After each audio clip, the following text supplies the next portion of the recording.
بسم اللہ الرحمن الرحیم۔ اللہ کے نام سے شروع جو بڑا مہربان نہایت رحم والا ہے۔ بچوں، یہ ویڈیو آج کی جو ہے ہماری دینی باتوں پر ہے، یعنی جو مورل اسٹوری ہوتی ہے اس پر۔ تو آج کا ہمارا ٹاپک ہے مہمان کا اکرام کرنا۔ تو پڑھنے سے پہلے السلام علیکم، میرے چینل میں آپ کا استقبال ہے۔ مہمان کا اکرام کرنا، پیارے بچوں، مہمان کی عزت کرنا، اس کا پورا خیال رکھنا ایمان کی علامت ہے۔ اگر تمہارے گھر میں کوئی مہمان آئے تو سب سے پہلے انہیں سلام کرو، پھر ان سے مصافحہ کرو، ان کے آنے پر خوشی کا اظہار کرو، ان کے سامنے پانی پیش کرو، ان کے سامنے ادب سے بیٹھو، کوئی ایسی بات یا حرکت نہ کرو جس سے ان کو تکلیف ہو، ان کے کھانے پینے اور سونے کا اچھا انتظام کرو، ان کو ہر طرح کا آرام پہنچاؤ۔ جب وہ رخصت ہونے لگے تو اچھے انداز میں ان کو رخصت کرو اور کچھ دور ان کے ساتھ چلو۔ مہمان کا اکرام کرنے سے اللہ تعالیٰ خوش ہوتے ہیں۔ مہمان کا اکرام کرنے کی حدیث میں بہت تاکید آئی ہے۔ حضور اکرم صلی اللہ علیہ وسلم نے ارشاد فرمایا، جو شخص اللہ اور آخرت کے دین پر ایمان رکھتا ہے اسے چاہیے کہ اپنے مہمان کا اکرام کرے۔ یعنی جو شخص اللہ اور آخرت کے دین پر ایمان رکھتا ہے نا، تو حضور کہہ رہے ہیں کہ ان کو مہمان کی عزت اکرام کرنی چاہیے، ہے نا۔ تو مہمان کے ہمارا کتنا اچھا سلوک کرنے کا کتنا بڑا مسئلہ ہے نا۔ تو آپ لوگ بچوں مہمان آیا کریں تو ان کے ساتھ اچھی طرح سے پیش آیا کرو، ان کو ادب سے ان کے ساتھ بیٹھو، ان کو پانی پیش کرو، ان کو سلام کرو، ہے نا۔ یہ کچھ اچھے آداب ہیں، اچھی باتیں ہیں، دین کی باتیں ہوتی ہیں نا، جو دین میں اچھی باتیں ہم سکھاتے ہیں۔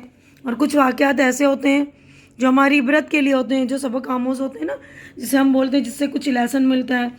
کہانیاں اور قصے جو انسانوں کے عبرت اور نصیحت کے لیے ہوتی ہیں، ہے نا، اس کا ذریعہ ہے ایک انسان ان سے جو ہے واقعوں سے جو ہے بہت جلد اثر قبول کر لیتا ہے اور فوری طور پر ان کو اپنی زندگی میں اور اپنے اخلاق میں اپنے اعمال میں اس کو استعمال کرنے کی کوشش کرتا ہے۔ یعنی اپنے اخلاق کو بلند کرنے کی ان واقعوں سے کوشش کرتا ہے کہ ہم اپنے اخلاق بلند کریں ان واقعوں کی وجہ سے۔ اور یہی وجہ ہے کہ قرآن کریم میں عبرت اور نصیحت کے لیے قیمتی مضامین بھی بیان کیے گئے ہیں۔ انبیاء کے، رسولوں کے، صحابہ کے واقعہ بیان کیے گئے ہیں تاکہ لوگ ان سے عبرت حاصل کریں، ان سے کچھ سیکھیں۔ انسانوں کو یہ بھی بتایا گیا ہے کہ یہ واقعات جو ہوتے ہیں، سچے واقعات جو ہوتے ہیں، دینی واقعات، یہ محض سیر و تفریح کے لیے نہیں ہیں، یہ دلچسپی کا سامان نہیں ہے، بلکہ ہمیں ان سے عبرت حاصل کرنا چاہیے، کیونکہ ہمیں آخرت بھی تو اپنی سنوارنی ہے نا۔ تو ایک موقع پر جو ہے قرآن مجید میں بھی اللہ تعالیٰ فرماتے ہیں، سورہ یوسف کی ایک آیت میں، اس میں اللہ تعالیٰ کا ارشاد ہے، اللہ تعالیٰ کا کلام ہے کہ لَقَدْ كَانَ فِي قَصَصِهِمْ عِبْرَةٌ لِأُولِي الْأَلْبَابِ، یعنی یقیناً ان کے واقعات میں عقل و ہوش رکھنے والوں کے لیے عبرت کا سامان ہے۔ یعنی جو کہ عقل مند ہے، شعور ہے جن کے پاس، تو وہ لوگ جو ان واقعات سے جو عبرت حاصل کرتے ہیں، ہے نا، یعنی ایک لیسن لیتے ہیں، سبق سیکھتے ہیں۔ تو دیکھیے یہ واقعہ ہمارا مذاق میں بھی کسی کو تکلیف نہ پہنچاؤ۔ ہم ہنسی مذاق کرتے ہیں نا، کتنی بڑی بڑی باتیں بول دیتے ہیں، کبھی کبھی مذاق میں ہم کو یہ احساس نہیں ہوتا کہ سامنے والا ہمارے اس مذاق سے کتنی تکلیف پہنچ رہی ہے اسے، لیکن ہم مذاق میں کہہ دیتے ہیں۔ لیکن دیکھیے ٹاپک ہے مذاق میں بھی کسی کو تکلیف نہ پہنچاؤ۔ پہلے زمانے میں گاڑیاں نہیں ہوتی تھیں، لوگ گھوڑے اور اونٹوں پر سفر کیا کرتے تھے، بعض مرتبہ کئی مہینے سفر میں ہی رہتے، راستے میں جب تھک جاتے تو کسی جگہ اتر کر آرام کر لیتے، پھر آگے بڑھتے تھے۔ یعنی اب تو گاڑیاں ہیں نا، پہنچ جاتے کہیں بھی، کتنی بھی دور سے، یہاں ابھی بیٹھے دلی، ابھی بیٹھے ممبئی پہنچ گئے ہیں نا، 1 گھنٹے میں، آدھے گھنٹے میں، یہاں تھوڑی دیر میں ہم لندن پہنچ گئے 4-5 گھنٹوں میں۔ تو لیکن پہلے جو ہے لوگ اونٹوں پر یا گھوڑوں پر یا پیدل سفر کرتے تھے نا، تو کئی مہینے سفر کرتے تھے، اور جب وہ تھک جاتے تو کسی جگہ اتر کر آرام کر لیتے، پھر آگے بڑھتے، کیونکہ کنٹینیو گھوڑوں پر یا اونٹوں پر سفر کرنا یا پیدل سفر کرنا مشکل کام ہے نا۔ تو ایک بار صحابہ کرام رضی اللہ عنہ کہیں سفر پر جا رہے تھے، راستے میں آرام کی غرض سے کسی جگہ اترے اور سب ساتھی آرام کرنے لگے۔ ان میں سے ایک کو نیند آ گئی اور وہ سو گئے۔ ان کے پاس ایک رسی رکھی ہوئی تھی، کسی نے دیکھا کہ آدمی سو رہا ہے اور اس کے پاس ایک رسی رکھی ہوئی ہے، تو جا کر چپکے سے مذاق میں وہ رسی اٹھا لی، اور وہ رسی کسی ضرورت کے لیے تھی۔ جب وہ اس آدمی کی آنکھ کھلی تو دیکھا کہ رسی موجود نہیں، بہت گھبرائے اور پریشان ہوئے۔ ہمارے نبی صلی اللہ علیہ وسلم بھی اسی سفر میں تھے۔ آپ صلی اللہ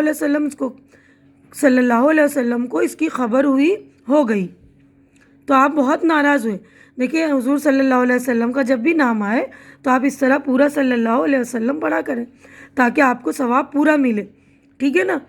تو ادھورا جو لکھتے ہیں سواد کر کے یوں تو وہ بھی غلط ہے، ٹھیک نہیں، ہمیں پورا لکھنا بھی چاہیے اور پورا اچھی طرح سے پڑھنا اور بولنا چاہیے۔